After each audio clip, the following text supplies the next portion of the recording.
What's good? It's Woog. We've got Brian Norman Jr., 27 wins, 0 losses, and 2 no contests, defending his newly earned WBO welterweight title against Jin Sasaki, 19 wins, 1 loss, and 1 draw.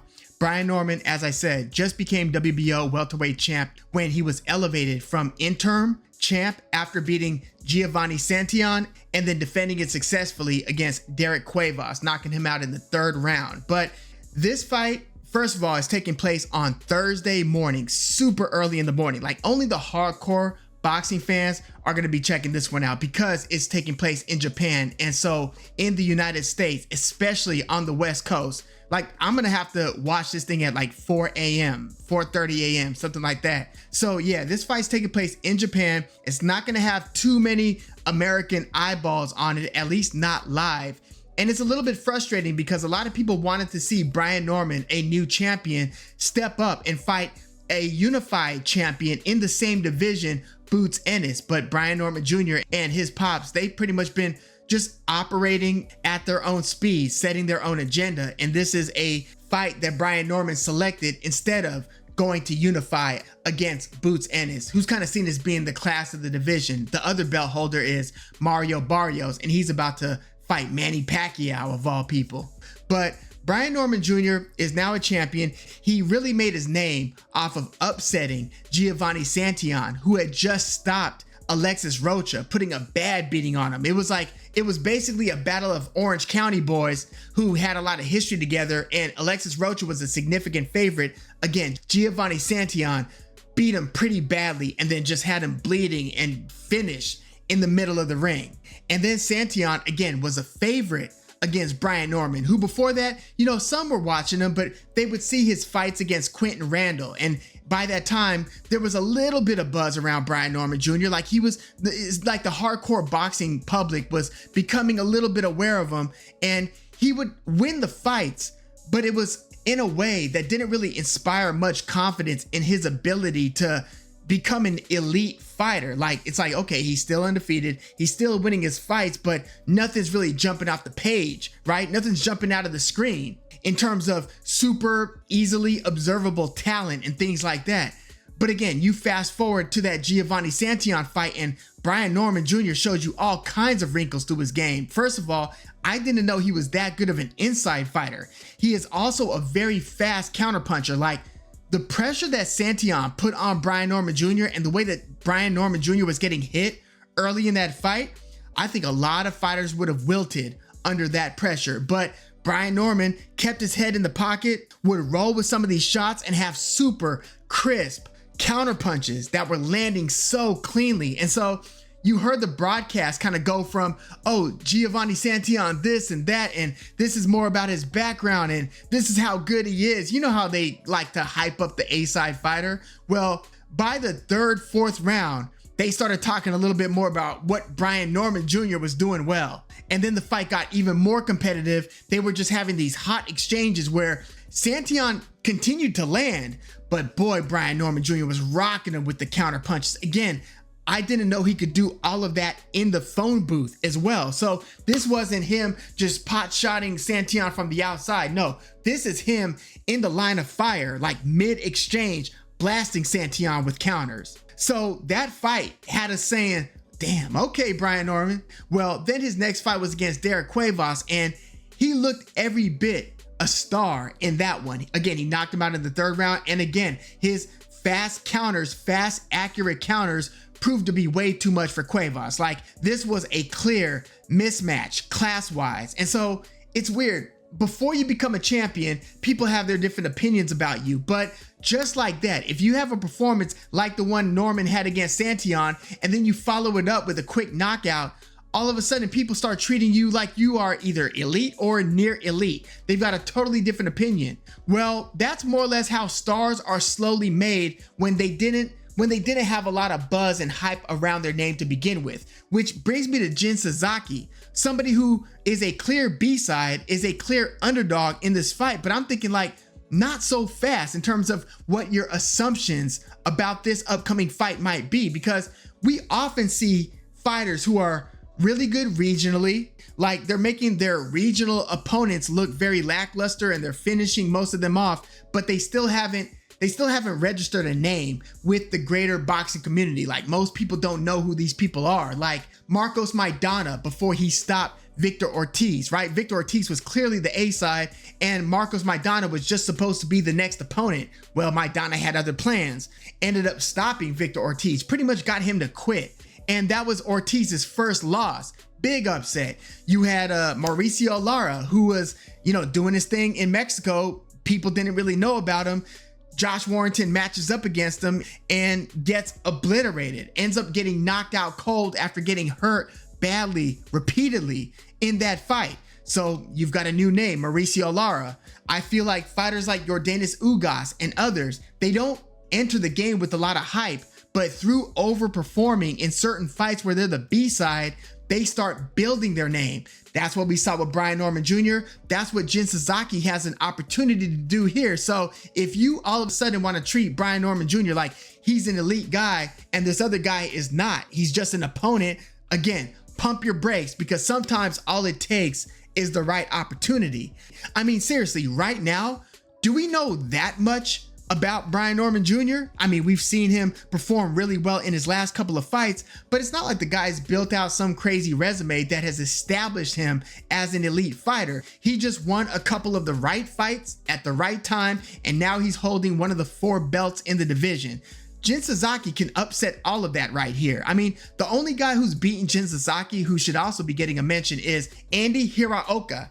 Andy Hiraoka has also defeated Ishmael Barroso. That's the guy who just knocked out Ishmael Barroso in Barroso's last fight. So this Andy Hiraoka guy has beaten Jin Sasaki via 11th round TKO, and he stopped Ishmael Barroso. It sounds like Hiraoka is also in need of a big opportunity. So again, you can't sleep on some of these guys who just ball out regionally but haven't gotten the big showcase on the world stage. Well, again, Jin Sasaki has the opportunity to do that. And if you've watched Sasaki's fights, the guy's fast, right? He's at least a lot faster than his opponents. He's aggressive. Like, he fights super confidently. He fights like he's that guy. Like, he's coming at his opponents. He's dropping his hands in certain moments. He's kind of like feinting very demonstratively.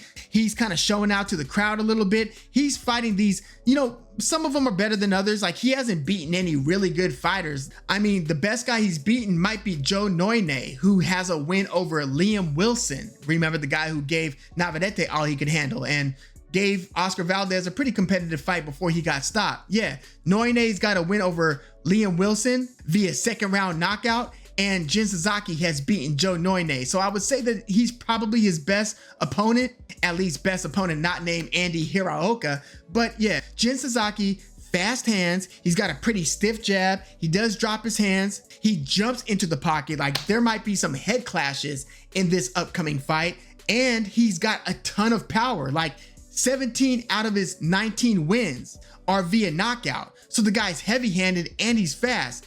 I think Brian Norman Jr. is in for a fight here. Like, he might win this fight, but let's not act like there's a clear A side and a clear B side. Now, if Brian Norman Jr. just outclasses and smokes Sasaki, then it's like, okay, that's another step towards Norman really proving that he is of that elite ilk. But on the surface, I don't know who's got the faster hands between Norman and Sasaki. I don't know who's the harder hitter. Like, Norman is a power puncher as well, not like a one punch knock you out guy, at least not in most cases, but 21 out of his 27 wins have come via knockout. So Sasaki's got the higher knockout percentage, but you could also argue that he's fighting guys that aren't as good. But again, Brian Norman Jr. wasn't fighting world beaters outside of Giovanni Santillan, and Giovanni Santillan hasn't proven to be an elite guy. He just got a key win. I mean, look, he's got a great record, but his significant win was against Alexis Rocha. But with Norman versus Sasaki, Norman is a minus 450 as it stands. So he's a 4.5 to 1 favorite. Look, all kinds of things happen when fighters travel. Like, he could get a bad decision. He could be just so overcome with the difference in atmosphere, difference in environment. I mean, we've seen a lot of good fighters get knocked out in other countries. Brian Norman could be stepping into a buzzsaw here and not even know it. Now, I think he's well aware of what the challenge is. Like, Jin Sasaki didn't become a top contender just by accident, right? He's been doing some things. He's just been doing them in Japan. And I think that these first few rounds are going to be very interesting. I think that Brian Norman will get hit cleanly by some Sasaki jabs, for instance. Like, I don't think it's going to be Brian Norman is a sweet scientist and Sasaki's just looking to land bombs. I do think that Sasaki is going to have some success. And remember, you're going to get a situation where every time Sasaki lets his hands go, whether he lands cleanly or not, you're going to get a big reaction from the crowd. They are going to be super pro Sasaki. But there's also like a variance in some of the Japanese fighters, or any regional fighters for that matter, when they enter the world stage, like Shushiro Yoshino when he fought Shakur Stevenson. Yoshino had stopped Nakatani, not Junto Nakatani, but Masayoshi Nakatani, the one who gave Teofimo Lopez a good fight before getting stopped by Lomachenko, and also stopping Felix Verdejo. Remember that Nakatani? Well, Yoshino had stopped Nakatani, and then he had almost no business in the ring with Shakur Stevenson. Shakur Stevenson like picked him apart, ate him alive. So you get varying results when a regional fighter goes into his big step up. I mean, Bruno Sirach, right? He was fighting regionally, had a big opportunity versus Jaime Munguia, ended up knocking him out. Sandor Martin built up a really good record regionally, ends up upsetting Mikey Garcia, and some would say should have beaten Teofimo Lopez. Some would say maybe should have beaten Alberto Puello. But in this case, with Norman versus Sasaki, again, I think Sasaki's going to have some early round success. I do think there's going to come a time where Norman starts sitting down on some of his counter punches, both up top and to the body. I think that the body attack is going to be key for Norman here. But again, look at Sasaki's confidence. He doesn't seem like the type who's going to go down without putting up a really big fight. Look at what he did in that third round knockout versus Keita Obara. Look at how he just walks him down, and look at how fast-handed he is as he's jumping into the pocket, first with the jabs and looking to land bombs with the right hand and with the left hook. Like, arsenal-wise, his punches might look as impressive as Brian Norman Jr., and he's got good timing as well. I just think that at this stage, Brian Norman is showing to have better timing. And again, once he starts getting into the pocket and starts walking Sasaki down and using Sasaki's aggression against him, I think that, again, he's going to be working Sasaki's body. I think that Sasaki's going to start showing that those punches are going to affect him. Look, I wouldn't be surprised if Sasaki buzzes Brian Norman Jr. sometime in the first 4 rounds, but I'm picking Brian Norman Jr. to get the stoppage here. I think that by the middle rounds, he will have hurt Sasaki badly. And I think that once he hurts Sasaki, Sasaki's going to start showing it, but he's going to continue to fight the only way he knows how, which is to jump in with your hard shots. And I think that that's going to spell the beginning of the end for Sasaki. I think Norman's going to counterpunch him like he does a lot of his recent opponents. And I think he's going to eventually stop and beat down Sasaki and win via mid-round TKO. Look, coming into the video, I was either going to go Sasaki, believe it or not, via decision, or Norman via stoppage. I mean, I can't envision a scenario where Sasaki, and I said can, not cannot, I can envision a scenario where Sasaki hurts Norman, and then this ends up looking a little bit like Marcos Maidana versus not Victor Ortiz, but versus Adrian Broner, where it looks like Sasaki's punches are affecting Norman. But yo, that Giovanni Santillan fight where Norman is in the pocket, look, he can't take hard shots for several fights. Like, nobody's supposed to take a lot of punishment over the course of several, right? You want to limit the amount of rugged fights where you're taking a lot of incoming fire. You want those fights to be few and far between. I think Norman is going to have to walk through some smoke here, but I do think that he's eventually going to crack the code and stop Sasaki. Again, I was either going to go Norman via stoppage or Sasaki via decision. I'm going Norman via mid to late round. I'm talking somewhere between round 5, 6 through round 8, 9, somewhere in there. But I do think that Norman's going to eventually get the stoppage on foreign soil.